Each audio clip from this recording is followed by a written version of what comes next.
Câmara dos Deputados articula a votação da proposta com benefícios de mais de 41 bilhões de reais para a semana que vem. Mais de 10 estados cumprem determinação do STF e reduzem ICMS dos combustíveis. Presidente do Supremo garante vigilância total nas eleições deste ano. Consumidor que vai ao supermercado precisa escolher produtos mais baratos se quiser encher o carrinho de compras. Prejuízo causado pelos golpes nas compras feitas pela internet foi de 60 milhões de reais nos 5 primeiros meses do ano. A Amazônia tem o maior alerta de desmatamento dos últimos 7 anos. Míssil russo atinge prédio residencial na Ucrânia e provoca mais de 20 mortes. E a tecnologia do impedimento semiautomático vai estrear na Copa Mundial de Futebol do Catar a partir de novembro. Agora no Jornal das 22.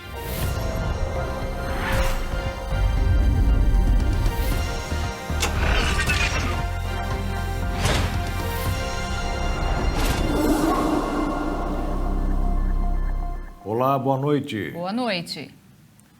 O líder do governo na Câmara, Ricardo Barros, disse hoje que o governo estuda uma manobra para apressar a votação da proposta de emenda constitucional que acrescenta mais de 41 bilhões de reais a programas sociais. A ideia do presidente da Câmara, Arthur Lira, seria anexar a PEC já aprovada pelo Senado a um texto que trata do favorecimento de biocombustíveis, que já está em tramitação e já foi aprovado pela Comissão de Constituição e Justiça. Pelo regimento, é possível acrescentar uma proposta que trata do mesmo assunto, que no caso é referente a combustíveis, sem perder o ritmo de votação. Essa proposta, que favorece os biocombustíveis, já foi aprovada na Comissão de Constituição e Justiça e deve ser votada na próxima terça-feira. Um dia antes, os líderes partidários deverão se reunir e decidir se vão aceitar a mudança. A PEC aprovada no Senado institui estado de emergência até o final do ano e também concede benefícios sociais em ano de eleições. Ela foi aprovada ontem pelo Senado. Apesar das críticas ao texto, até a oposição do governo votou a favor da PEC. No primeiro turno, por 72 votos a 1 e em segundo turno, por 67 votos a 1.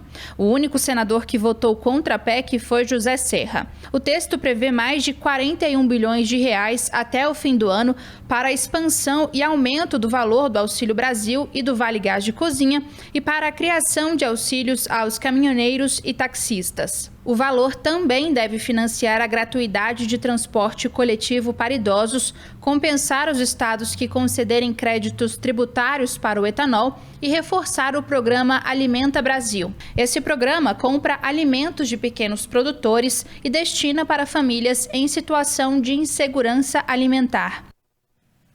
Ao menos 11 estados brasileiros anunciaram a redução do imposto sobre circulação de mercadorias e prestação de serviços, o que afetará diretamente os preços dos combustíveis, energia, comunicações e transporte coletivo. Eles estão cumprindo a determinação do ministro do Supremo Tribunal Federal, André Mendonça, mas nem todos os ministros do STF concordam.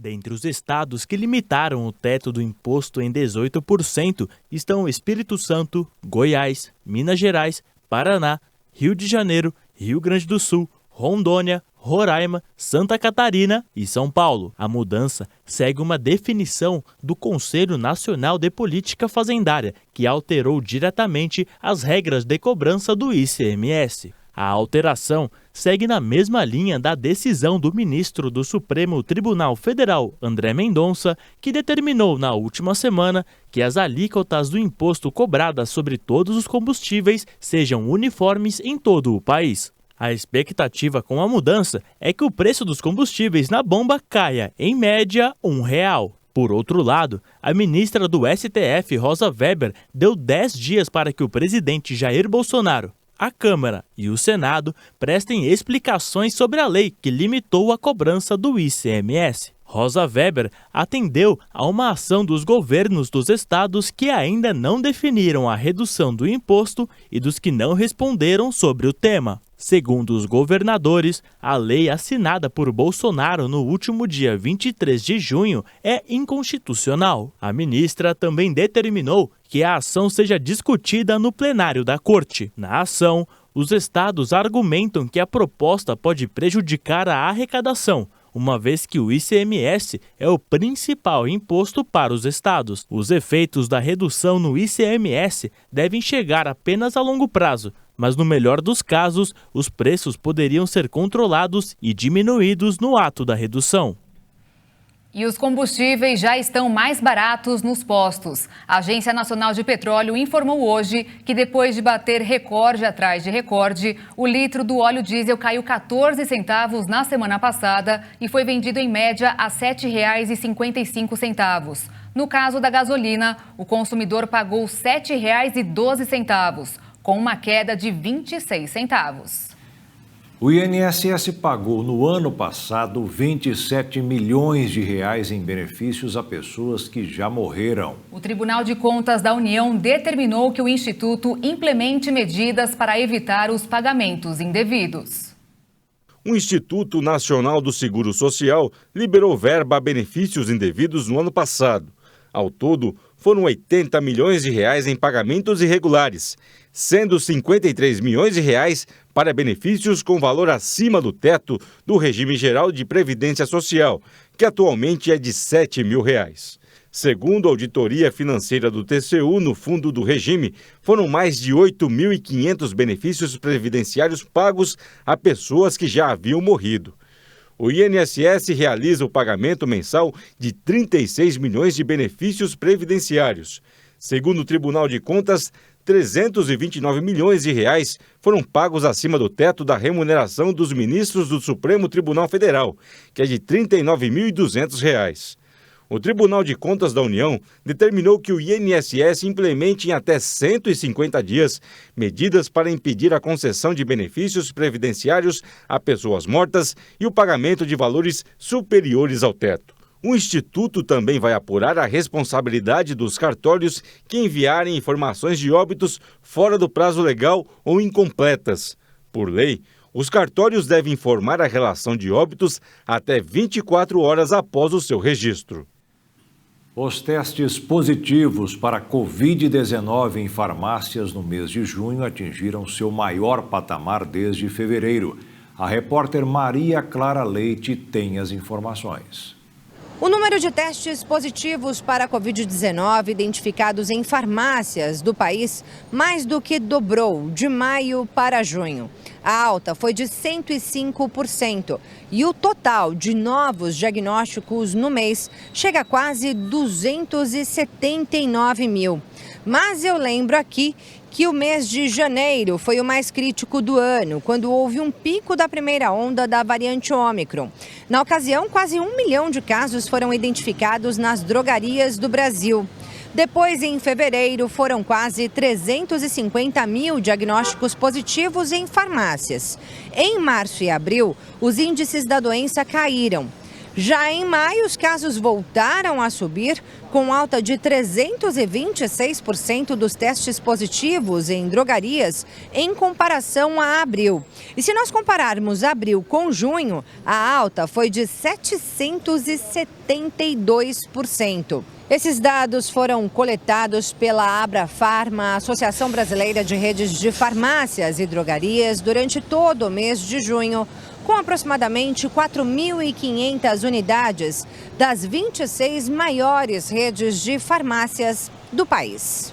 E veja a seguir, a alta de preços não permite que bares e restaurantes fechem as contas no azul todo mês. E consumidor que vai ao supermercado precisa escolher produtos mais baratos se quiser encher o carrinho de compras.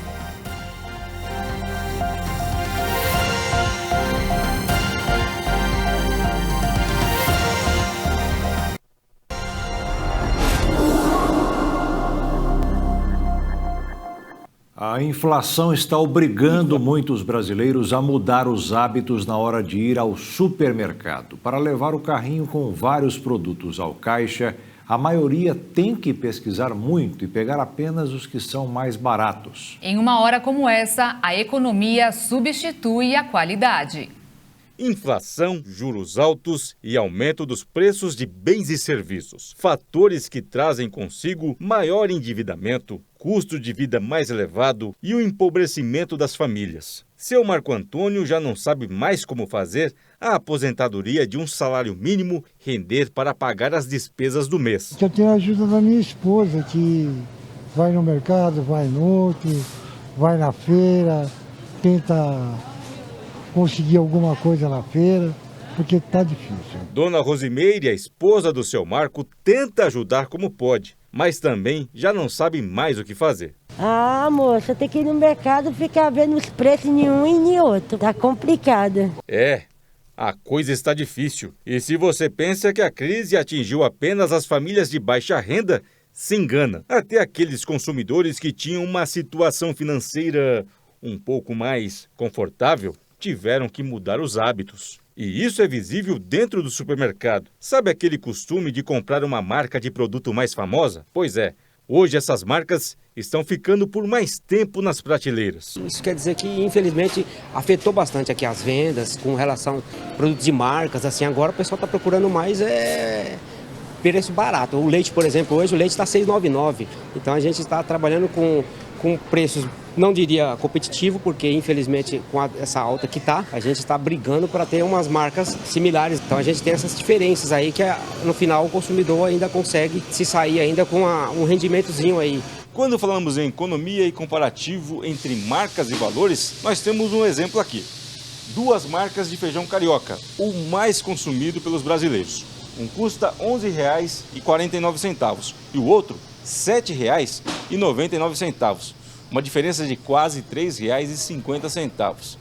E esse valor aqui a gente vai sentir principalmente na hora de chegar ao caixa para pagar a conta final. Porque está tudo muito caro, né? Hoje em dia você tem que ir pelo preço, você não pode nem escolher mais a marca. Aumentou tudo. Já para esta dona de casa, hoje o que deixa o produto mais saboroso não é a marca, e sim o preço. Agora tem que pegar mais barato. Quer dizer, o feijão mais gostoso agora é o mais barato. É isso aí. E para quem vive do comércio, a situação não é muito diferente. A inflação dos alimentos e de bebidas é citada pelos responsáveis de bares e restaurantes como a principal dificuldade para fechar as contas no azul.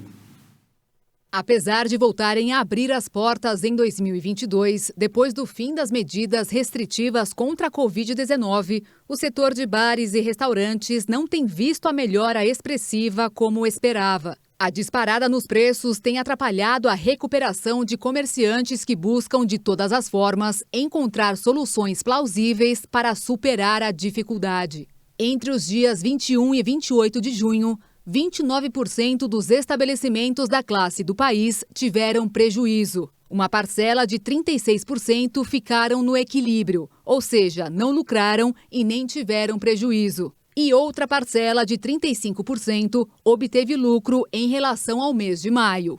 A alta dos preços, a queda nas vendas, a redução no número de clientes, dívidas com empréstimos bancários e dívidas com impostos foram outros fatores que dificultaram o desenvolvimento financeiro das empresas no período.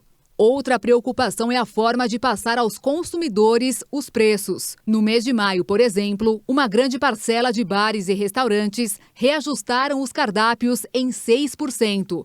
Valor bem abaixo da média da inflação do setor, que nos últimos meses chegou a 16%. Entre os estabelecimentos envolvidos no levantamento da Associação Brasileira de Bares e Restaurantes, quase 70% disseram ter dívidas bancárias. E a maioria também tem linhas regulares de empréstimos com instituições financeiras. O pagamento dos valores em aberto comprometeu, em média, quase 15% do custo mensal dos locais. Situação agravada ainda mais por esse período pós-pandemia. Mas a intenção de consumo das famílias aumentou 3% entre maio e junho e atingiu o maior índice em um ano. Em comunicado, o presidente da Confederação Nacional do Comércio, José Roberto Tadros, creditou o resultado que foi maior entre as pessoas com renda mais baixa, ao impacto positivo das ações de auxílio do governo. Motivo suficiente para explicar o aumento da expectativa dos empresários do comércio. Foi o setor que mais contribuiu para a alta do índice de confiança da Fundação Getúlio Vargas, divulgado hoje. Segundo o levantamento, o nível subiu em todos os segmentos e atingiu o melhor resultado dos últimos 8 meses. Neste primeiro dia de julho e encerrando mais uma semana, o dólar fechou em forte alta, com os investidores monitorando o aumento dos riscos fiscais no Brasil após o Senado ter aprovado proposta que libera um gasto bilionário e também um temor de recessão mundial.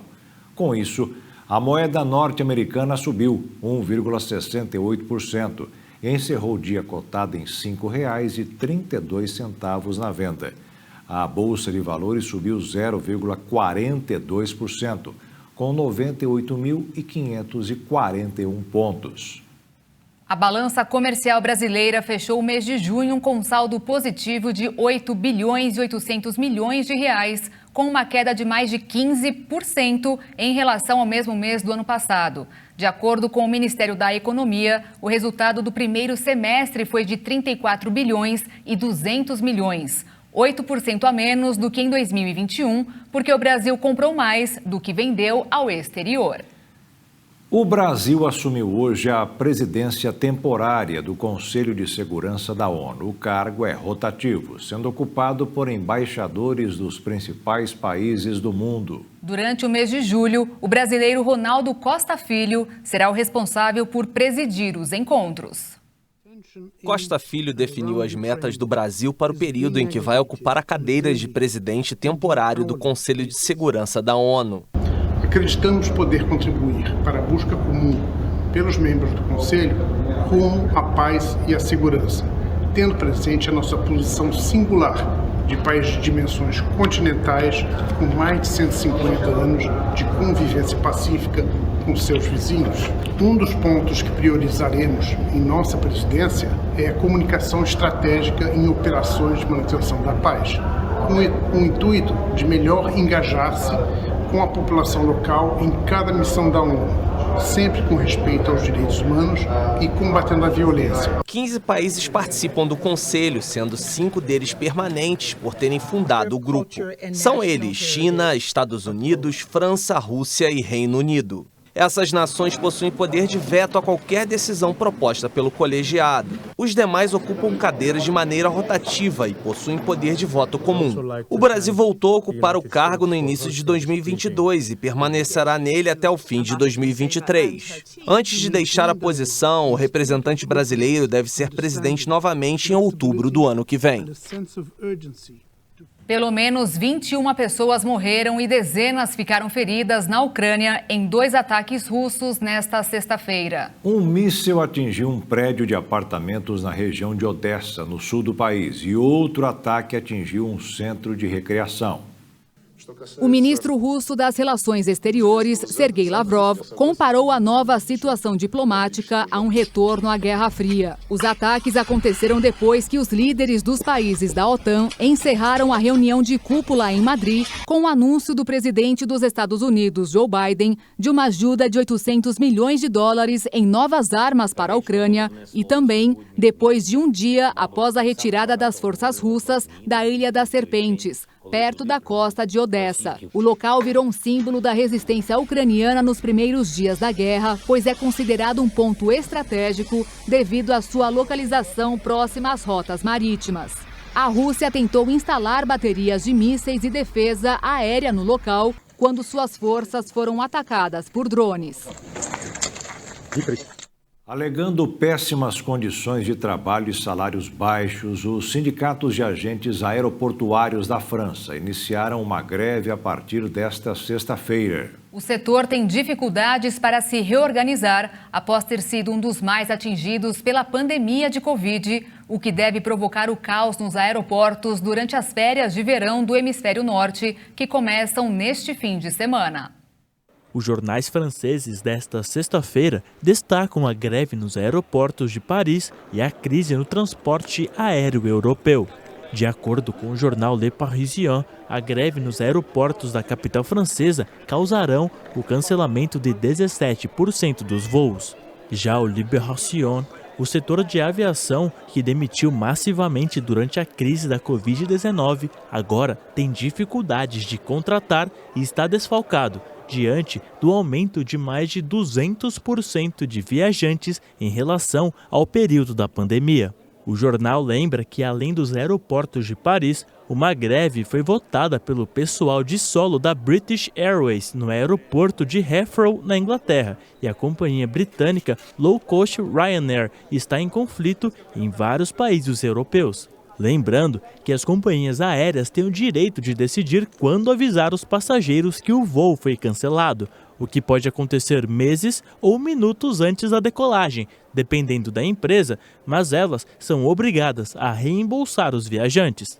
E enquanto o caos acontece, os sindicatos estão tentando aproveitar o desespero das companhias aéreas, que apontam para uma temporada recorde para acabar com a maré de perdas econômicas e começar a recuperar o setor de sua pior crise em um século, para atingir seus objetivos de aumentos salariais, melhores condições de trabalho e cumprimento da legislação trabalhista.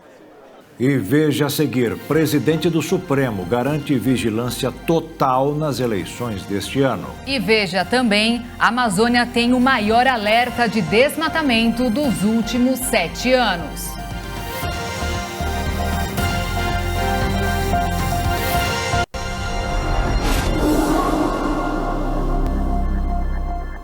O presidente do Supremo Tribunal Federal, Luiz Fux, defendeu hoje a lisura das eleições. Disse que o processo pode ser conferido e que o resultado que sair das urnas deste ano não poderá ser rejeitado.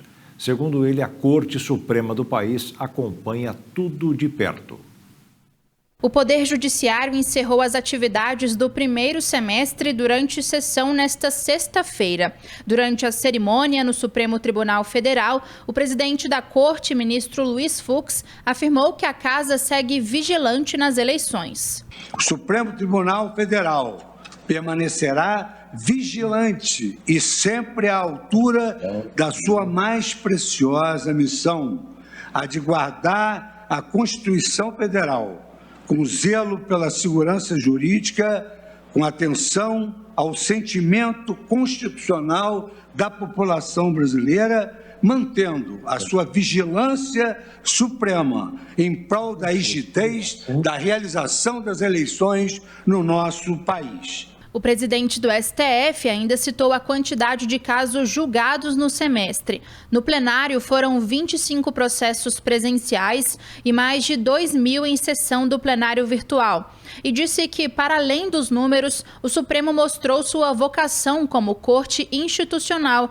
e fixou teses jurídicas sólidas para a solução de controvérsias constitucionais complexas, como, por exemplo, temas eleitorais, garantindo segurança jurídica ao pleito que acontecerá este ano. Fux ainda citou temas que estão pautados no STF em agosto, na volta do recesso, como o direito à educação básica, o direito à saúde, direito ao transporte, ao sigilo de dados pessoais, direito ambiental, direitos trabalhistas, regras do processo eleitoral, teto de gastos da administração pública, produção de provas no processo penal e questionamentos à nova lei de improbidade administrativa. Fux, que está à frente do STF desde 2020, deixa a presidência da Corte em setembro e quem assume é a ministra Rosa Weber. O Tribunal Superior Eleitoral decidiu que as doações de campanha via Pix devem ocorrer por meio de chave cadastrada com o número do CPF. A medida tem como objetivo evitar fraudes. A Corte analisou um pedido de reconsideração do PSD. O partido alegou que o uso de outras chaves não poderia ser rastreado para impedir ilegalidades e validar a origem dos recursos usados pelos candidatos. Uma situação que merece a atenção de todos os eleitores brasileiros é sobre a eventual mudança dos locais de votação. Em Campo Grande, capital sul-mato-grossense, por exemplo, a medida vai atingir quase 20 mil pessoas.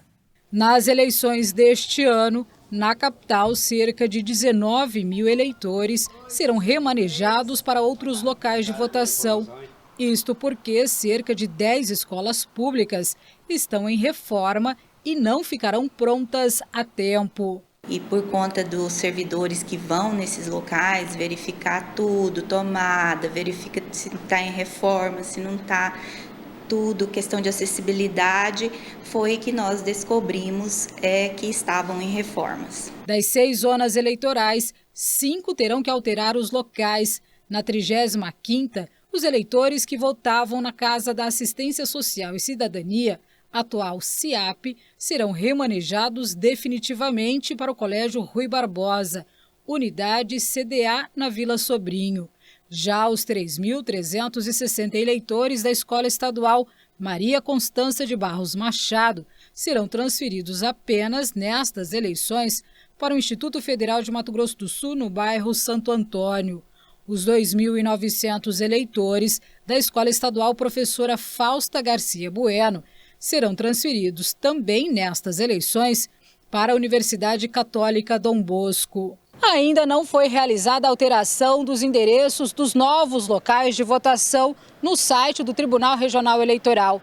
A consulta ao eleitor estará disponível para o início de agosto. Algumas zonas eleitorais ainda estão verificando a disponibilidade de locais para fazer o remanejamento. A 8ª zona eleitoral vai remanejar definitivamente 5 locais, num total de 9.014 eleitores. A 36ª, provavelmente 3 escolas, e a 44ª, a Escola Estadual 11 de Outubro, no bairro Bonança, será desativada para esta eleição também por conta da reforma. Os 3.487 eleitores serão destinados para outros 2 lugares. Os eleitores que tiverem dúvidas podem entrar em contato com a respectiva zona eleitoral pela Central de Atendimento ao Eleitor. A Amazônia fechou o primeiro semestre com maior área sob alerta de desmate em 7 anos. Segundo o INPE, passou de 3.700 quilômetros quadrados de florestas ameaçadas. O Instituto Nacional de Pesquisas Espaciais divulgou o balanço do desmatamento na Amazônia nos primeiros 6 meses do ano. Entre 1º de janeiro e 24 de junho, foram contabilizados 3.750 quilômetros quadrados. O índice de alertas registrados é o maior desde 2016. A Amazônia Legal corresponde a 59% do território brasileiro. Engloba a área de 8 estados: Acre, Amapá, Amazonas, Mato Grosso, Pará, Rondônia, Roraima, Tocantins e parte do Maranhão. O estado do Amazonas foi o mais afetado, com cerca de 1.130 quilômetros quadrados, seguido do Pará e do Mato Grosso. Neste ano, os meses de janeiro e fevereiro acumularam recordes de desmatamento no Brasil. Normalmente, o período entre dezembro, janeiro, fevereiro e março acumula taxas menores de desmatamento, já que estão dentro da estação chuvosa da maioria dos estados do bioma. Apesar disso, somente em janeiro foram mais de 430 quilômetros quadrados de área sob alerta de desmatamento, 165% a mais do que o mesmo período de 2016. O BNDES vai conceder um crédito de 300 milhões de reais para a construção de fábricas de produção do chamado hidrogênio verde. Ele é considerado uma das opções de combustível do futuro por não emitir gases do efeito estufa e usar fontes renováveis de energia para gerar corrente elétrica. O hidrogênio é utilizado na indústria na produção de fertilizantes, de aço, além de também servir como combustível. Mas para obter esse gás tão importante, por não emitir gases do efeito estufa, é preciso separá-lo, já que ele é só encontrado na combinação com outros elementos. Os processos de separação mais comuns são o hidrogênio marrom, obtido através do carvão, e o cinza, a partir de combustíveis fósseis. Assim, o hidrogênio verde é obtido através de uma separação por meio de uma corrente elétrica. Mas a grande vantagem da nova tecnologia está no uso de fontes renováveis de energia, como a eólica e a solar, para gerar a corrente elétrica. O Brasil tem condições para liderar a revolução energética do hidrogênio verde por causa do enorme potencial de expansão da geração desses dois tipos de energia. Até julho do ano passado, existiam mais de 350 projetos para a produção de hidrogênio verde em grande escala no mundo todo, totalizando 150 bilhões de dólares em investimentos. Em solo brasileiro, calcula-se que será preciso um investimento de 200 bilhões de dólares ao longo dos anos para que uma forte cadeia de produção seja formada. De início, a nova linha do BNDES terá foco em projeto de pequeno porte, com um investimento de 400 milhões de reais. Por isso, o valor máximo para o empréstimo será de 300 milhões de reais. Os primeiros projetos analisados pela empresa serão uma espécie de piloto para saber qual vertente ela vai seguir. Embora todo o aparato financeiro, os desafios tecnológicos são enormes, como, por exemplo, o processo da água, que precisa ser melhorado para consumir menos eletricidade. O armazenamento e o transporte também ainda são um desafio. Pensando nisso, o projeto também poderá financiar pesquisas e desenvolvimento. E veja a seguir o milionário prejuízo causado pelos golpes na internet nos 5 primeiros meses do ano. E ainda, para evitar roubo dentro de campo, a tecnologia do impedimento semiautomático vai estrear na Copa Mundial de Futebol do Catar.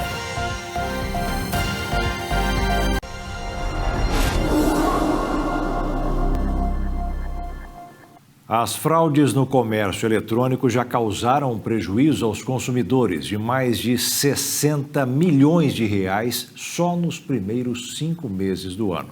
Os estados do sudeste do país são os mais atingidos pelos golpistas.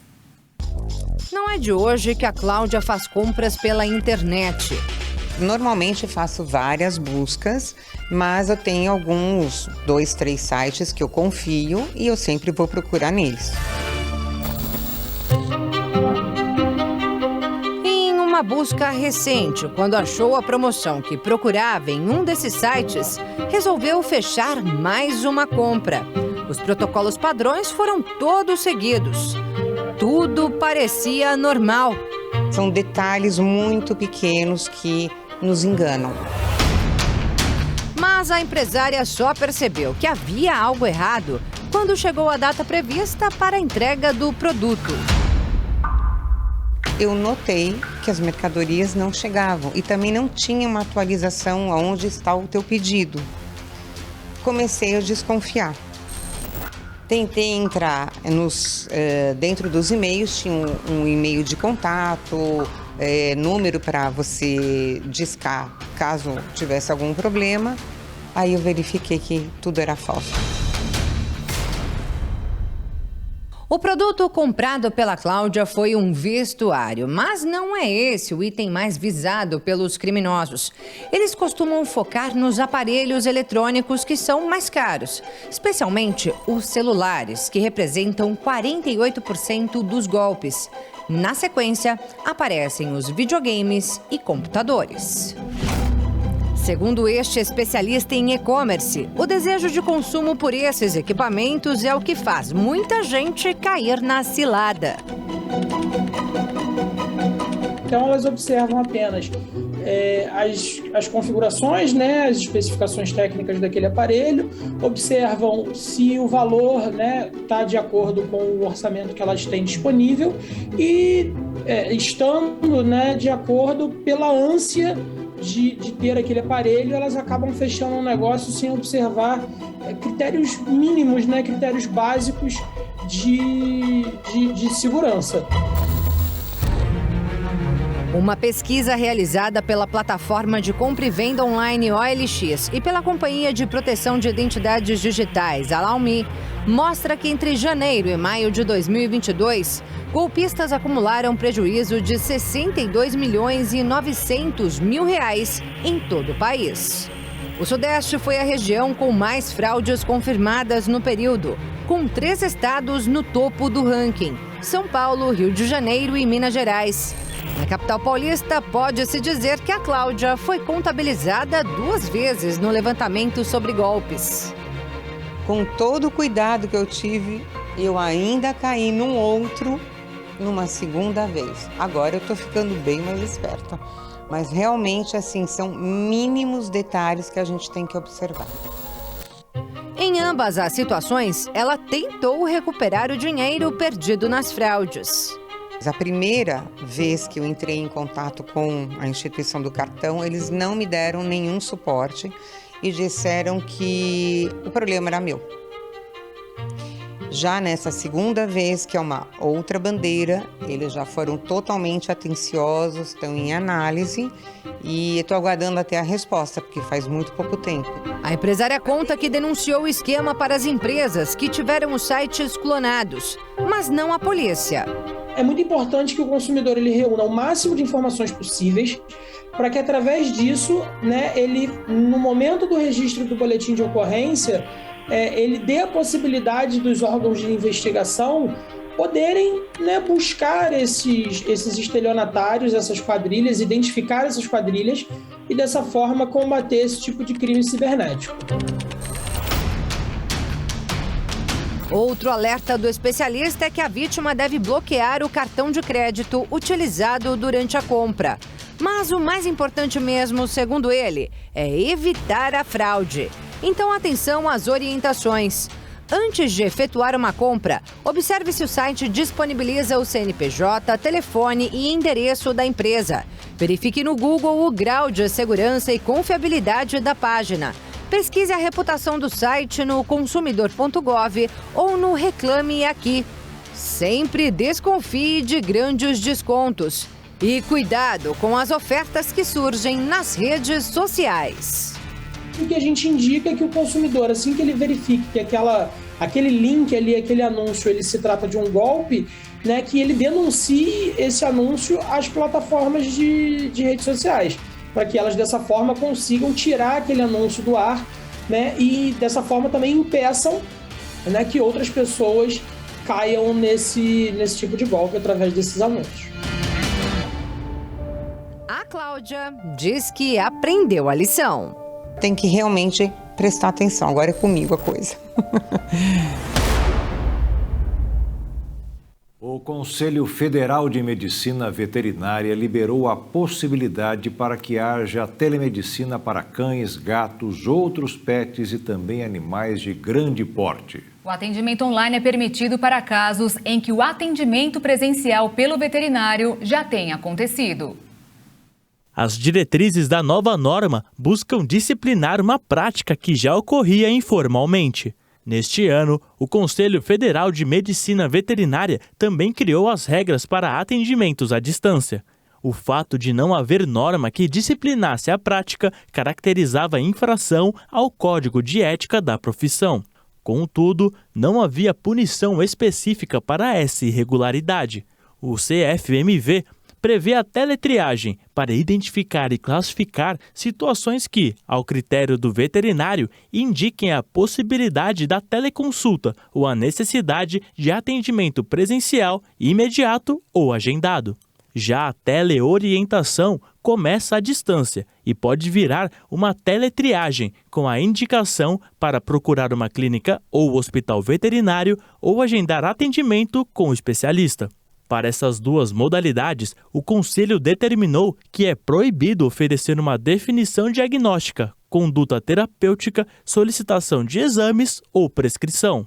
Antes de começar o atendimento, o médico deve deixar claro ao responsável pelo animal que não se trata de uma consulta online. O Conselho Federal de Medicina Veterinária reitera que a ida ao consultório veterinário com o seu pet ainda é a solução mais recomendada. Um estudo nos Estados Unidos concluiu que os pets podem influenciar as habilidades sociais, a saúde física e até o desenvolvimento cognitivo das crianças. No país, a maioria das residências com bebês com menos de 12 meses de idade tinham um animal de estimação. A relação entre crianças e animais de estimação é uma das mais bonitas trocas de amor sincero que podemos notar no dia a dia. Os pets oferecem uma visão realista do mundo animal, além de ser uma relação que influencia o desenvolvimento no início da infância, ajudando em questões de aprendizado em casa e até mesmo na escola. É muito importante que os pais entendam a importância desse relacionamento e ajudem seus filhos a construírem esse afeto pelos bichinhos. Um estudo norte-americano mostrou que mais de 60% das residências do país possuem bebês menores de 12 meses de idade e possuem também um animal de estimação. Já outra pesquisa australiana apontou que houve um aumento de 10% nas famílias com pets na época em que as crianças entram em idade escolar. Aprender que o ponto de vista de alguém pode ser diferente do dela e talvez seja mais fácil aprender com o animal do que propriamente com o ser humano é muito importante, especialmente para as crianças mais jovens, de acordo com a equipe coordenadora de uma das pesquisas. Os pets podem influenciar as habilidades sociais, a saúde física e até o desenvolvimento cognitivo das crianças. Essa amizade também traz benefícios a crianças com autismo e suas famílias, reduzindo o estresse e criando oportunidades para laços fortes de relacionamento a serem formados. Além disso, eles podem ensinar as crianças a conquistarem uma maior concentração e cometerem menos erros em tarefas domésticas, além de exercícios na escola.